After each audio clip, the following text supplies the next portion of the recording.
So I was talking to Anthony DiNardo in Bradenton, Florida last week, reminiscing about how like 8, 9 years ago, I was a freelance journalist trying to cover baseball.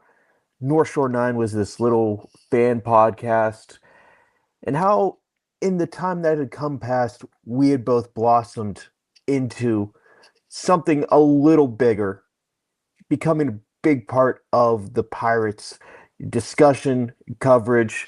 So maybe it's only fitting that, like peanut butter and chocolate, here we are joined together.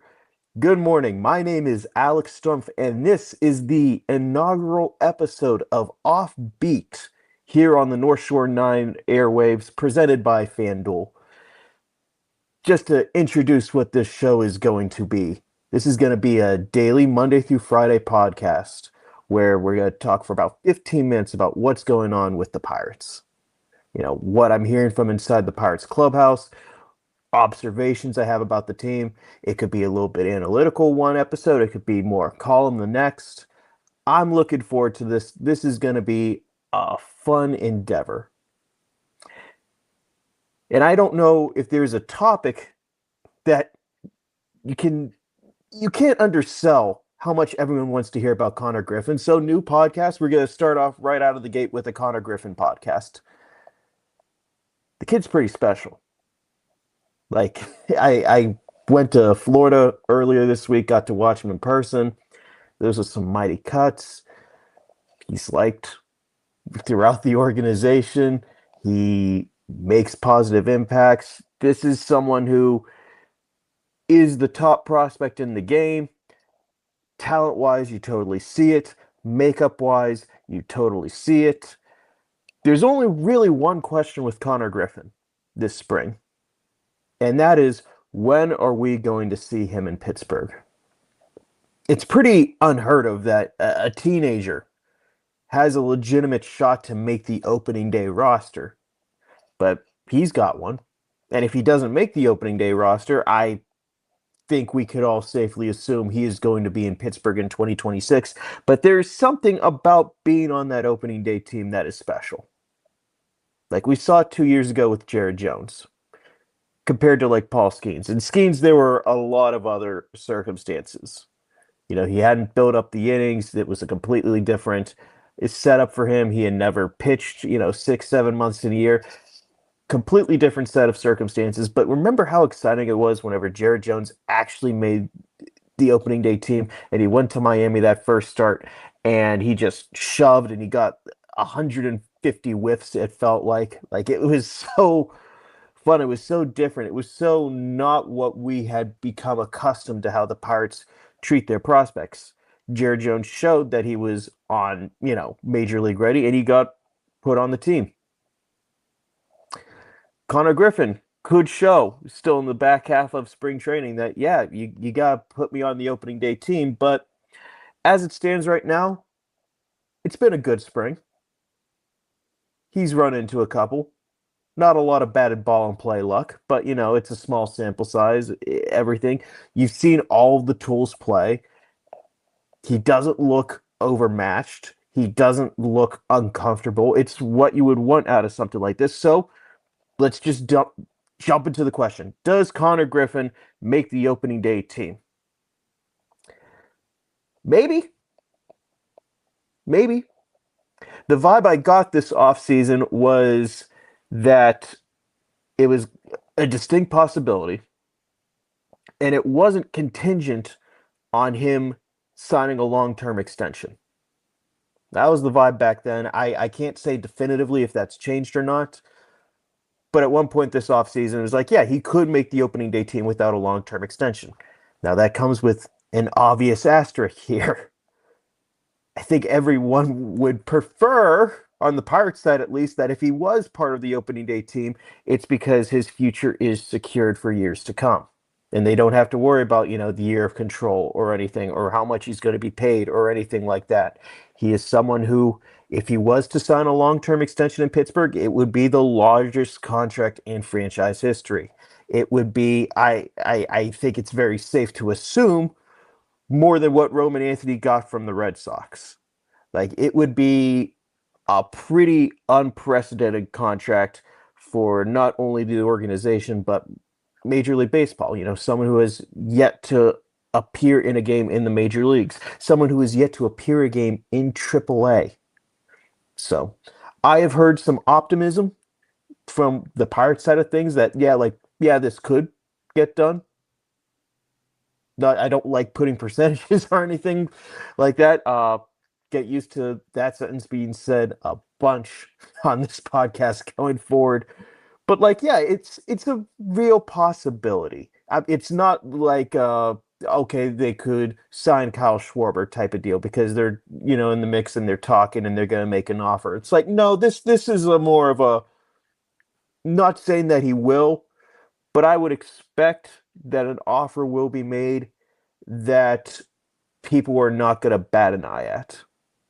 Of like, well, yeah, that was just an insulting offer. No, it's not going to be that. Like, it will be legitimate whenever it does eventually come, as Jeff Passan and basically everyone has hinted. Like, it's an inevitability at this point that there will be at least an offer.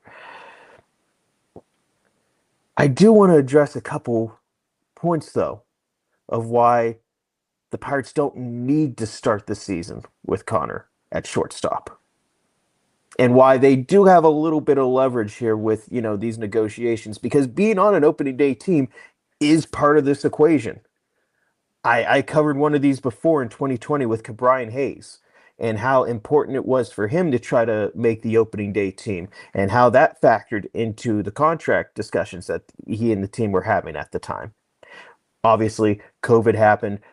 He was not physically able to be ready for the opening day in 2020, so it ended up all being a moot point. But there were serious negotiations because Ke'Bryan wanted to be on that opening day team. I would expect the same for Konnor. It's a big chip in the Pirates that the Pirates have right now, whenever it comes to negotiating.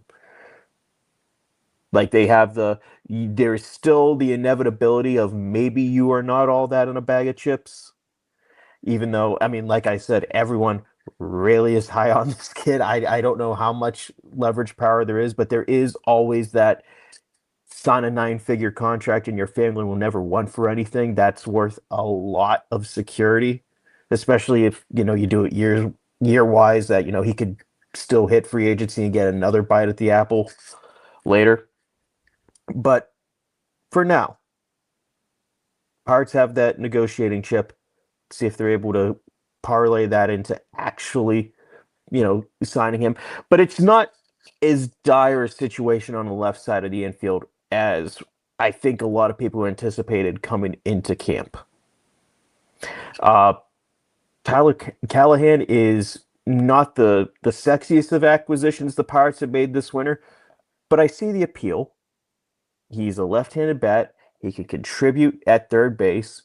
There is some offensive upside there. Like, I'm not saying that he's the ideal guy you go into an offseason and be like, yeah, he's our everyday third baseman. But if he does play third base, then you have a little flexibility. Either Jared Triolo can start at shortstop. Nick Gonzalez, maybe he starts at shortstop and Triolo can bounce between the two. Maybe Callahan is just depth in it. Now, with those three names, I don't think anyone would really argue if Konnor Griffin is the everyday shortstop. I don't think anyone's going to be, cursing. It's like, man, I really wanted to see all three of those guys get 500 at bats. But they do have some level of depth. They do have some level of upside with that depth that if they can't come to an agreement or if they just feel like, you know what, Konnor, there's more you could do in AAA before you get called up. They have that flexibility. And I do think Konnor Griffin is still developing, growing as a player. He'll tell you the same. I think everyone will tell you the same. And maybe it's controversial. In my opinion, some of that development could happen in Indianapolis. If he was to start the year in AAA, I don't think it's detrimental to his development. I think there are areas of his game that he can continue to improve, that he can do so in Indianapolis. He could also do those points in Pittsburgh. So I don't want to sound like I'm talking the kid out of a roster spot here. Like, if he was in Pittsburgh, I think he can continue to develop. He can continue to get better. But just something small I've seen out of this spring. It's a very small sample size. But you know those home runs Connor's been hitting? They've been off speed. They've been breaking stuff. And there are parts of that swing that are beautiful. That first one that he hit in Fort Myers against the Red Sox, the follow through that he had on that swing was beautiful. That was a hanging breaking ball. It's one of those, the home run that was pitched, not hit. But it's like, no, that one was also hit. Just the way he was able to have that body control to not let the barrel get too far out in front that he pulls it foul. It was a beautiful piece of hitting. A lot of his best swings have been against off speed and breaking stuff, though. Like, this is a very small sample size here, but coming into Wednesday, hitting 077 with a 29.2% whiff rate against fastballs. No extra base hits either. That was a single. So, like, it's a sample size of, what is that, 13 at bats? A hitter's allowed to go 1 for 13. Every hitter is going to have a stretch this year where they go 1 for 13. It is what it is. But the Pirates have traditionally looked at how a hitter does against fastballs to determine how close they are to being major league ready, especially higher velocity fastballs, pitches that are 95, 96 and above. How do they perform against them? And Griffin just hasn't had a large sample size of that this spring. So there is that level of uncertainty still in his game. Now, I hold no misgivings. I think he's going to be able to catch up to that velocity. He is going to do well. Some of those at bats are in February, where, it's just been a couple days in camp. Pitchers always start ahead of hitters. I could give you a list of reasons here, but that's just one little, I don't want to say red flag, but it's something that's raised my eyebrow here. Basically to say, he is a man. He is a 19-year-old man. Like, he is not a god. He is not an Adonis. He could come up and just set the baseball world on fire. I wouldn't be shocked if he did.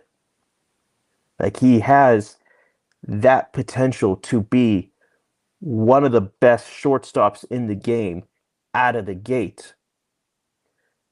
And I think he does a pretty good job processing pressure. Like, whenever I was up in Bradenton earlier this month, we talked just for like 5 minutes about how he did that, how he leans on his family, how he has the, trust support.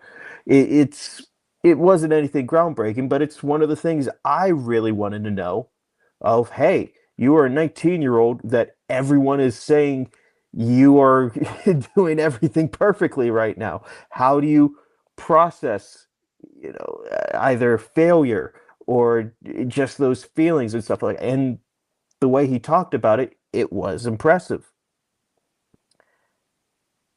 But how much stress do you want to put on, the kid? Like, there's a lot going on here. We saw the Orioles with Jackson Holliday 2 years ago start him in AAA for a little bit and then call him up whenever they could still get the draft compensation.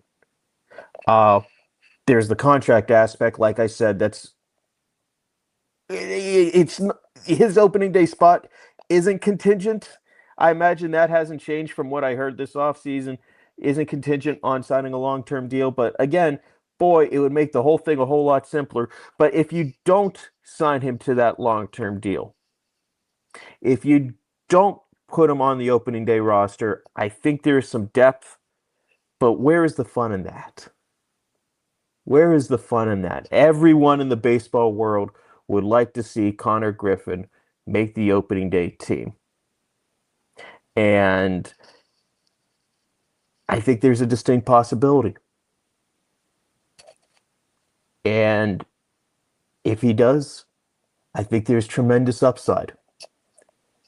There are just some things that I just have a couple points up here that I'm just pinning up on the board.